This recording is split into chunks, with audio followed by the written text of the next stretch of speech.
పూరా లోకల్. నమస్తే, welcome to పూరా లోకల్. నెలవారీ చెల్లింపుల వాయిదా భారం మోస్తున్న గృహ వినియోగదారులకు రిజర్వ్ బ్యాంక్ ఆఫ్ ఇండియా మరోసారి శుభవార్త చెప్పింది.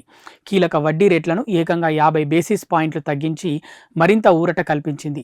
ఆర్బీఐ ఇలా రేటు పోటును సవరించడం ఈ ఏడాదిలో ఇది మూడోసారి. మొత్తంగా ఇప్పటి వరకు 1% వరకు వడ్డీ రేటును తగ్గించింది. తాజా నిర్ణయంతో గృహ రుణగ్రహీతలపై ఈఎంఐ భారం మరింత తగ్గనుంది.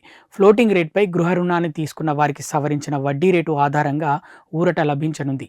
2019 అక్టోబర్ 1 తర్వాత జారీ చేసిన గృహ రుణాలన్నీ ఫ్లోటింగ్ రేటుతో జారీ అయినవే కాబట్టి వారికి బ్యాంకులు ఆ మేరకు వడ్డీ రేట్లను సవరిస్తాయి. పాత వినియోగదారులకే కాదు, కొత్తగా రుణాలు తీసుకునేవారు తక్కువ వడ్డీకే రుణాలు పొందొచ్చు. పైగా ఎక్కువ మొత్తం రుణం పొందేందుకు అవకాశం ఉంటుందని బ్యాంకింగ్ నిపుణులు చెప్తున్నారు. ఆర్బీఐ రేపో రేటును తగ్గించిన నేపథ్యంలో రుణగ్రహీతల ముందు ఇప్పుడు 2 ఆప్షన్లు ఉండబోతున్నాయి. ఒకటి ఈఎంఐ తగ్గించుకోవడం, రెండోది కాల వ్యవధి తగ్గించుకోవడం. దీంట్లో రెండో ఆప్షన్ ఎంచుకోవడం మంచిదని నిపుణులు చెప్తున్నారు. దీనివల్ల దీర్ఘకాలంలో ఎక్కువ మొత్తంలో వడ్డీని ఆదా చేసుకోవచ్చని పేర్కొంటున్నారు. ఉదాహరణకు ఈ ఏడాది జనవరిలో 20 ఏళ్ల కాల వ్యవధికి 50 లక్షల రూపాయలు రుణం తీసుకున్నారనుకుందాం. అప్పట్లో బ్యాంకు వడ్డీ రేటు 8.50% ఉంటే నెలకు 43,391 రూపాయలు చెల్లించాల్సి వచ్చేది. ఇప్పుడు ఆర్బీఐ 3 దఫాల్లో వడ్డీ రేట్లను సవరించడంతో ఈఎంఐ మొత్తం 40,280 రూపాయలకు తగ్గనుంది. అంటే నెలకు దాదాపు 3,000 రూపాయల పైనే ఆదా అవుతుంది.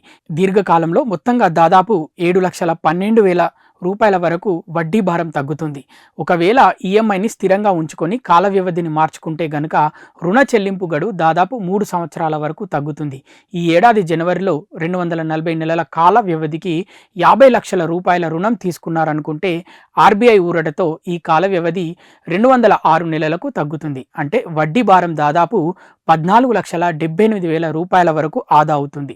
ఆర్బీఐ తీసుకున్న నిర్ణయంతో బ్యాంకులు ఎంత వేగంగా వినియోగదారులకు ఆ ప్రయోజనాన్ని బదిలీ చేస్తారనే దానిపై ఈ ఊరట ఆధారపడి ఉంటుంది.